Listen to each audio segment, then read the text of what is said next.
Good morning, fellow Guyanese. It's good to come to you this morning on a very important subject matter.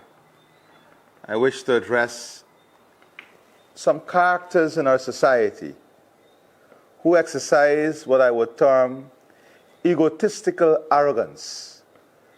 Egotistical arrogance is a simple term to describe some persons who are so egotistic. They believe they know everything. They're the all-knowers in our society. They believe that they are in a sphere by themselves. But this arrogance avoids them from a factual basis or foundational basis of facts. It buries them in their ego to dominate, and their ego to want to dispose the truth in many ways, shape, and form. I would say these persons and these characters that exist in our society are they demonstrate what I call willful ignorance. And willful ignorance is understanding the truth, knowing the truth, but avoiding the truth, avoiding the facts, avoiding the reality. So in their egotistical arrogance, they demonstrate willful ignorance. And you know these characters. They say 33 is more than 34. They deny that they tried to rig the elections. They say they had the SOPs but could never produce the SOPs. We had to go to every level of the judicial system through which our constitution, our democracy function. 5 months of reckless behavior from these characters that today come before you in a reform brand, presenting themselves as the knowers and embracers of facts. I've seen these very people ponder and waver when their country required of them to be fair, open, democratic, and honest. These very voices were lost in the wind when the country called upon them to stand up against efforts to rig the elections, when they were supposed to speak about a no-confidence motion in which a government stayed in office for 2 years after the successful passing of a no-confidence motion against the Constitution. Where were these voices of dignity and honor? But today, the egotistical arrogance and willful ignorance must be exposed. I call it a convenience of conscience.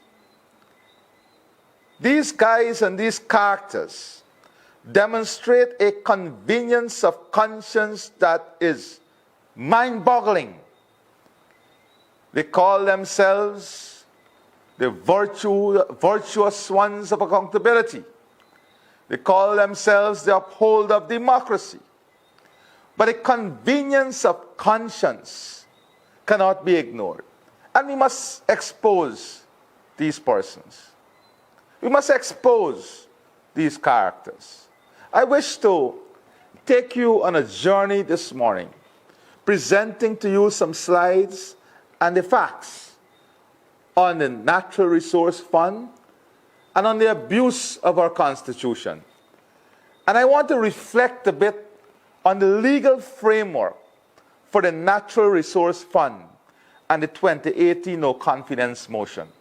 It is important because I see these very persons who speak from a body of knowledge, from the position of being well educated on this matter, through the willful erosion and through convenience of conscience. So I want to remind them. I want to remind the population of who these persons are, what they embody, what they support. I want to remind the population a bit this morning of who are the characters. In every movie, in every script, there are characters. Some fictional, some real. But I would like to examine the real characters that have somehow find a voice of convenience that is not based in truth or facts or law or reality. It is based on a convenience of conscience aimed at one thing: discrediting this government. So let's do some reflections this morning. Now, what did the PPP civic government inherited in August 2020? Particularly in relation to the NRF. And I hope the operators are putting the screen up. What did the PPC government inherited in August 2020? We inherited an NRF, the Natural Resource Fund. We inherited an NRF Act that was illegitimate and unlawful. Yes. Why was the NRF Act illegitimate and unlawful? Here are the reasons. On the 21st of December 2018, we're close to that date. On the 21st of December 2018, a no-confidence motion was passed by the National Assembly. Yes, you would recall that. On the 21st of December 2018, a no-confidence motion was passed by the National Assembly.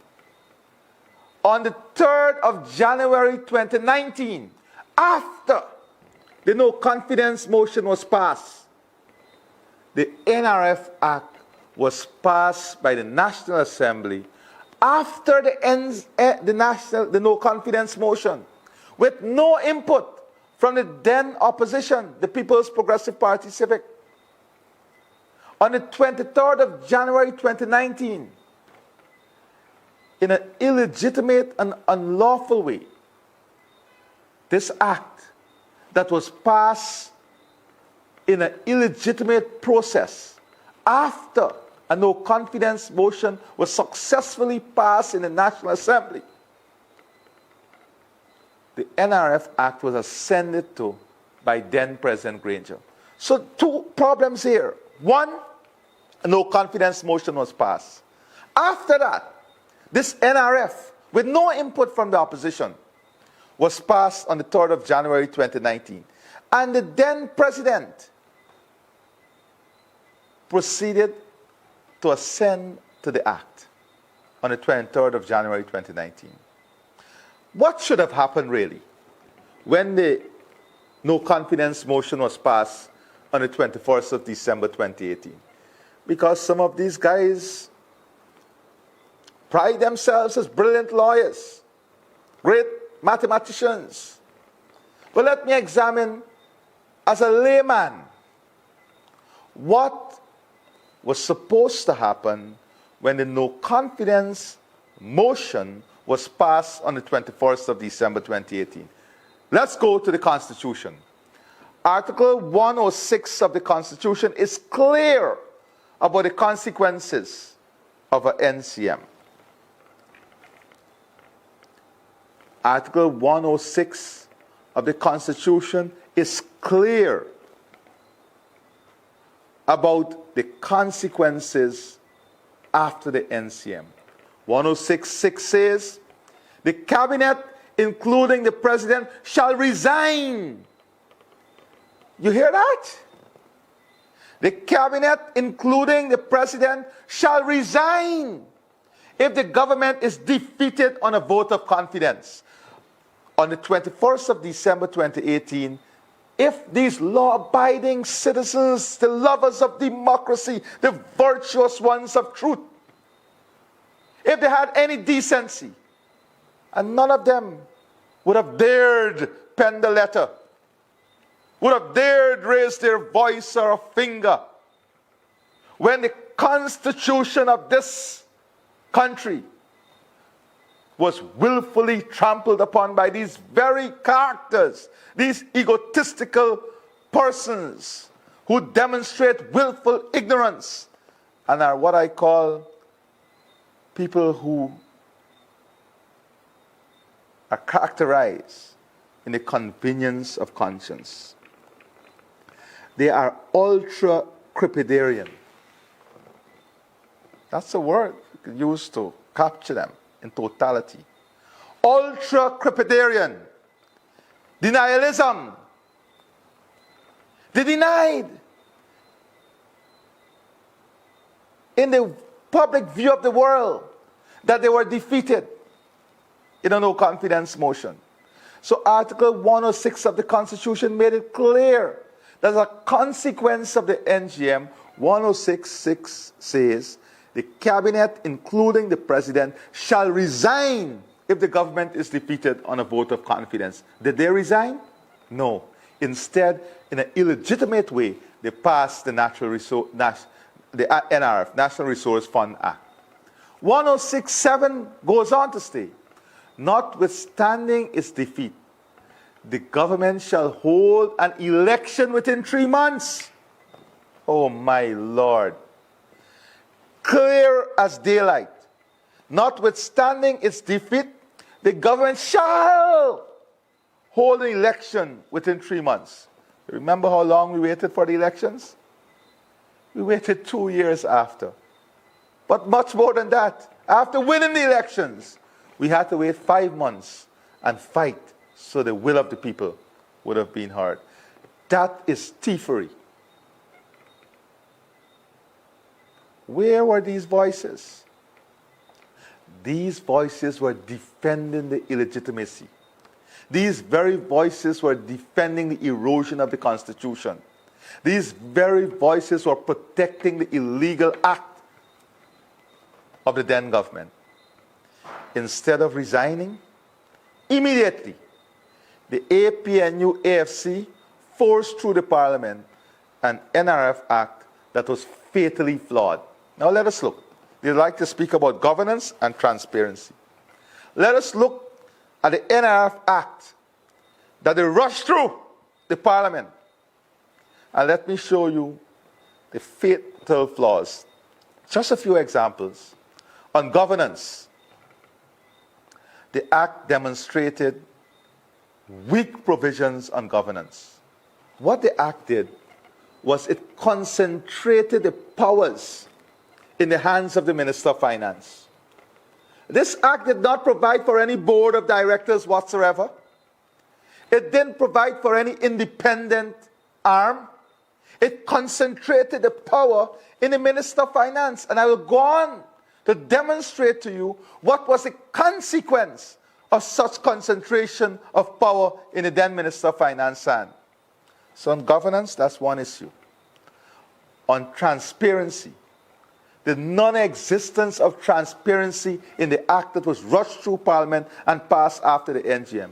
It was opaque.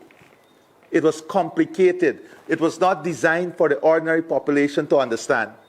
They had a very complex formula that meant nothing. It was subjective. It was assumptions-based.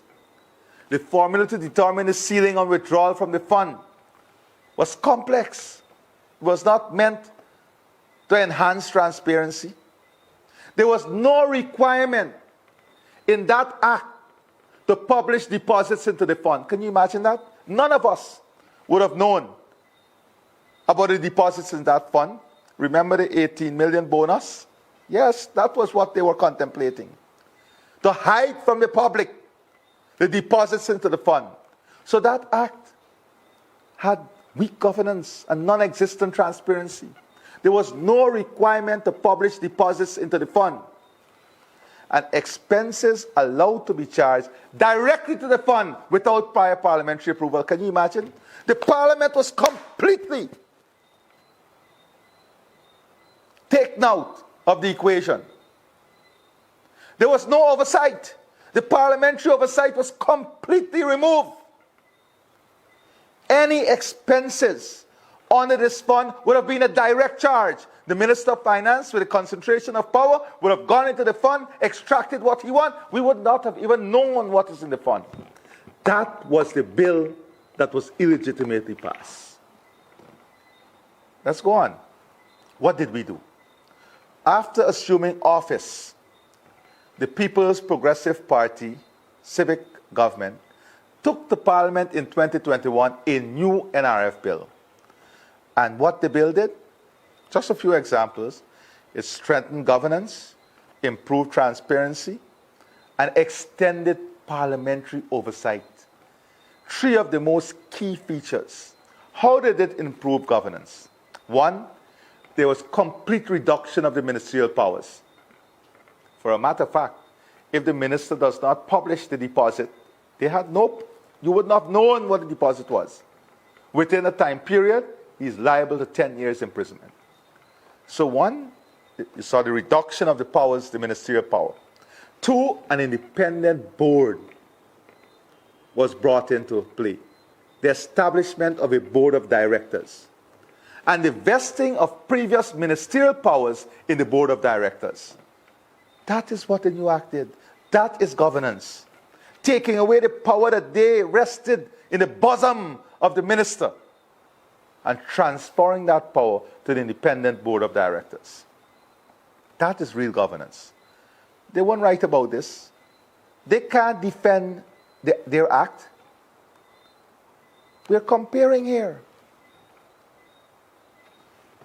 On transparency, the new act of 2021 that we passed simplified a formula, setting a ceiling on transfer from the NRF to where?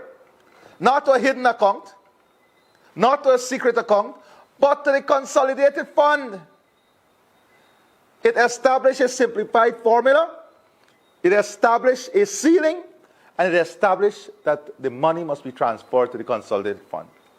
Further, it goes on to say, instead of the act they illegitimately passed, where none of us would have known what the deposits and revenue are, the new act that the People's Progressive Party civic government passed ensure that all receipts required to be published in the official gazette. And what? They removed the parliament, removed the parliamentary oversight. In the new act, all deposits were not only required to be published in the official gazette, but also tabled in the National Assembly. And further, no expense can be met without prior parliamentary approval.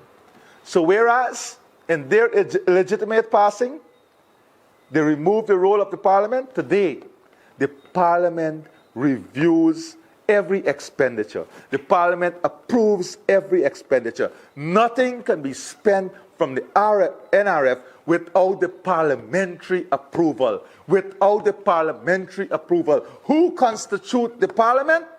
Members of parliament from the government and the opposition.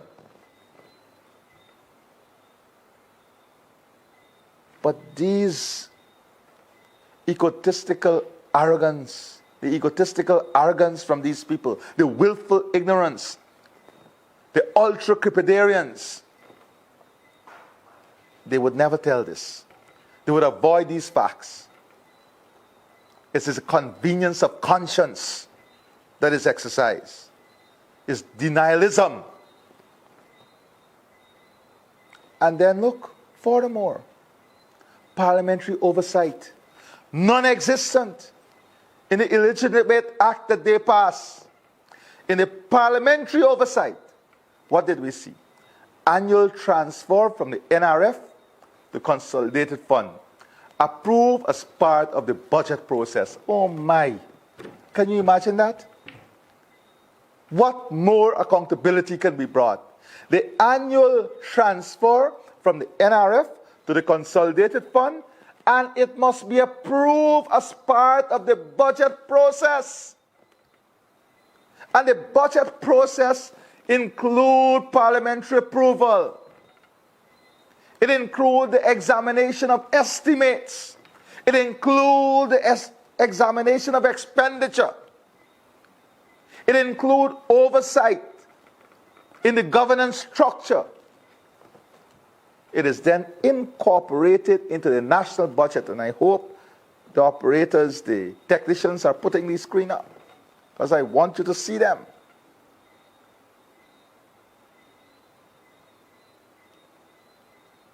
Then what? It doesn't end there. There is the ex-ante scrutiny through the Committee of Supply, the ex-post scrutiny through the Public Accounts Committee. After all of that, after the parliamentary approval by everyone in Parliament, it still must get the scrutiny from the Auditor General, the expenditure. And then, of course, the examination from the Public Accounts Committee. None of this was existent in the Legitimate Act. Let's move on. Since the enactment of the new NRF, the PPP Civic has complied fully with the law. We have complied fully with the law. Contrast this to the APNU AFC, to these very guys who are running around. In contrast, after the NCM was passed on the 21st of December 2018, the then APNU AFC government, one, refused to call the election. Where were these voices? Where were the voices of those who can be categorized as people who ride under the convenience of conscience? Where were these voices? They were silenced. They were silenced by the reception of the goodies. Contrast that. After the NGM was passed, they refused to call the elections against the provision of the Constitution until the 2nd of March 2020. And they then refused to respect the result of the elections until the 2nd of August 2020. Can you imagine? But further, these people, not one of them penned a letter when illegitimately they incurred $292 billion of expenditure in 2019 after the NCM with no parliamentary oversight. What is more corrupt than that? Blatant, daylight robbery and corruption. No parliamentary oversight, no opposition, an illegitimate parliament against the constitutional provision. They incurred $292 billion of expenditure in 2019 after the NCM was passed with no parliamentary oversight. They incurred a further $150 billion of expenditure in 2020 after the NCM with no approved budget. Can you believe this? Nowhere else in the world. This is a depth of bad governance. This is a depth of bad governance and lack of transparency. Not only the $292 billion in 2019, but it further incurred $150 billion of expenditure in 2020 after the NCM with no approved budget and no parliamentary oversight. Compare that to the PPP Civic.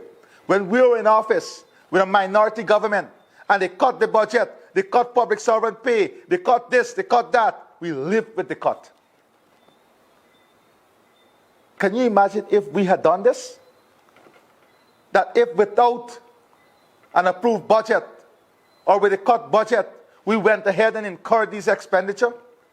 Can you imagine what these people would have said? But they all went silent. Additionally, the APNU AFC, remember this, that is why they wanted to vest this power in the Legitimate Act in the bosom of the minister, because they showed us what they were capable of. The APNU AFC had previously attempted to siphon off the 18 million signing bonus. When the APNU AFC finance minister first initially denying the existence of the bonus. You remember that? Oh, how short the memory is. Those who suffer from the convenience of conscience would place this as if this never occurred. We must know who we're dealing with. We must know who these people are. We must know their motive. The Minister of Finance initially denying the existence of the bonus, then claiming not to know anything about it, then claiming that he thought it was a gift. Imagine if that was the PPP. Imagine if that was the PPP. That is not long ago. That is just in the last government. This was a reality. Meanwhile, what did we learn? The 18 million US was illegally diverted from the consolidated fund and hidden in a secret bank account. Where were the voices of all the finance experts and chief auditors who now speak from their forked tongue? Where were these voices? This was a reality. So, this morning, my dear Guyanese brothers and sisters, I had to go back to this lawlessness and dishonesty, because I've quietly sat by, reading and listening to the mischief, the falsification of the truth, the denial of the facts, from the egotistical arrogance of these characters who willfully demonstrated ignorance,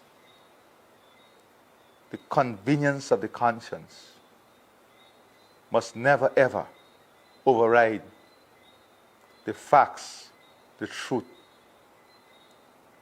and what make us a society, what make us a country, is a constitution that must always be protected and respected, is a constitution that all of us swear to uphold.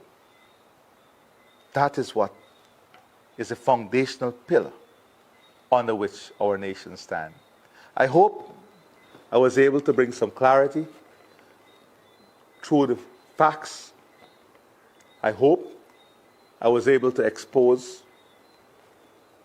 those that hide under the umbrella of the convenience of the conscience. And I hope that we are all in a better place now to understand the characters, their playbook, and who are the playwriters. Thank you. Have a great day. Together, we are stronger. Together, we are better. All for one for all. One Guyana. God bless you. Thank you.